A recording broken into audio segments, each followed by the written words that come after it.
No tak tuto máš punku. Tuto hore si dáš s kurzorom, tak aby ti to blikalo, napíšeš tam round. Toho vybereš, dvakrát klikneš.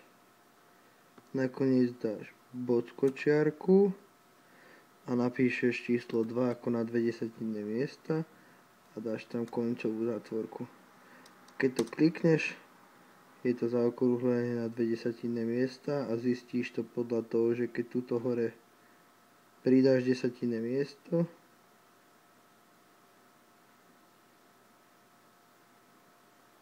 takto je. Táto vrchná teda.